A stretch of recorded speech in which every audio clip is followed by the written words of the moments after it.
Howdy ho all, Bill Greenberg with PhoneScholar.com.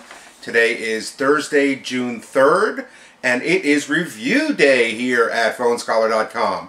On the website I have 3 reviews of phones that you can take a look at. 2 of the reviews are actually from the March CTIA convention, because the phones, that's when they came out, but there's updates to them now, and one is a review that was done just the other day. And the reviews are of the T-Mobile myTouch 3G Slide. And the myTouch 3G has been out and getting really good reviews.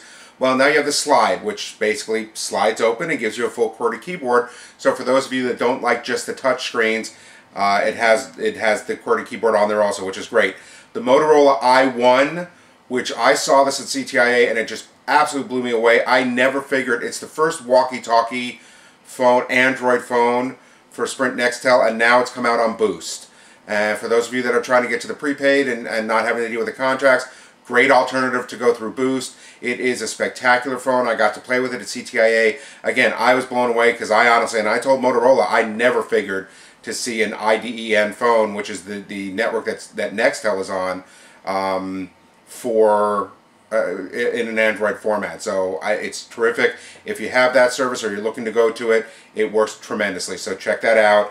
And then the Samsung Galaxy S, which again is an Android phone. Again, the review is from March. It's Samsung's first Android phone.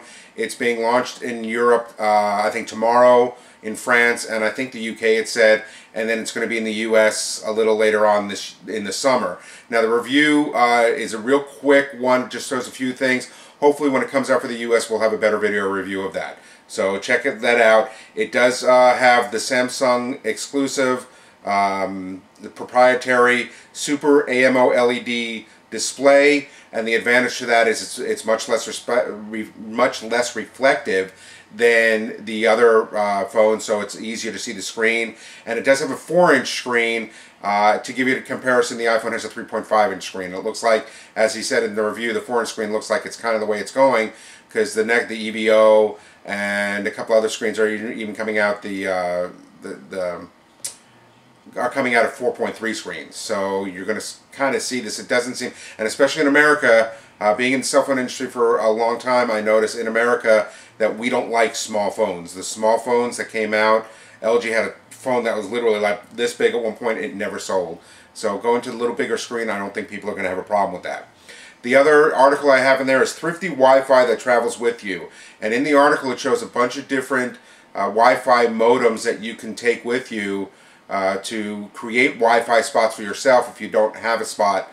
And the advantage is you can like put this into an office and have up to, some of them can handle up to a dozen different devices in an area. So you can put it in an office and have 5 people run their laptops and have Wi-Fi. And Wi-Fi, for those of you who don't know, tends to run tremendously faster than any other hookup. So there's the VZW, the Verizon Wireless MiFi, which came out probably a while ago now.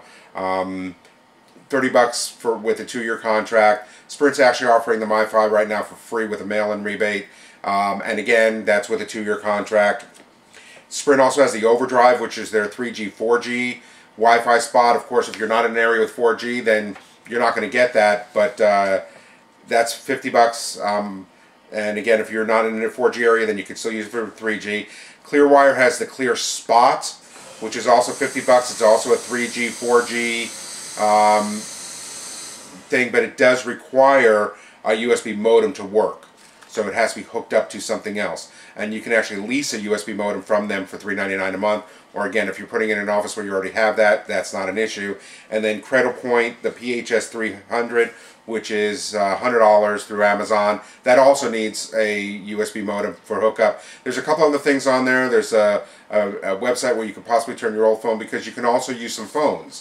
From Verizon Wireless, the Palm Pre Plus and the Pixie Plus both have the capacity to be Wi-Fi hubs, so to speak.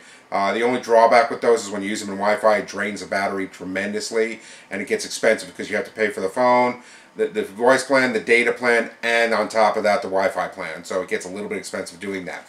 Under categories today, I have 3 follow-ups to the AT&T changing their unlimited data plans. One is very important. You want to take a look at it. It's under the AT&T category. 5 mobile apps that bust data caps, and this is very important, especially for your iPad users. If you're going to get them after next week and you're not going to be able to get the unlimited data packages for them, you have to be real careful. YouTube is on there, and any video download you're going to do could easily put you over the 250 megabyte cap. So you really want to be careful with this. You want to double check, make sure you know what you're doing with the iPad, especially it's going to affect the iPad more than the iPhone users. This new unlimited data, non-unlimited data plans. There's also an article in there, is this the end of all you can eat data plans coming? Since AT&T is doing this, Verizon's already announced that they're going to do it with their 4G network. So again, a very, very interesting article, and it does break down very basically what exactly is going on and if it's a good or bad thing. Also, now AT&T weighs the price of data. Again, another article that weighs the good and the bad of them getting rid of the unlimited. So really good articles to check out if you're looking into this. LG has also announced 3 new phones for T-Mobile, and believe it or not, it's the first time LG and T-Mobile have gotten together. I've been saying for a very long time, LG makes tremendous, tremendous phones, and if you're not going to go with a smartphone or one of the new fancy phones, one of the touchscreen stuff like that, then the LG alternatives, although LG does have smartphones and touchscreens, when I say the basic LG alternatives are terrific phones. They normally last a good long time. Their battery lives are absolutely excellent. Want to remind you, please go to the products page on my website and take a look at the Screen Guard Phone Cleaning Spray. It is an amazing product that everybody should know about, so take a look at that. And for anything else, www.phonescholar.com. Have a great day. I will talk to you tomorrow.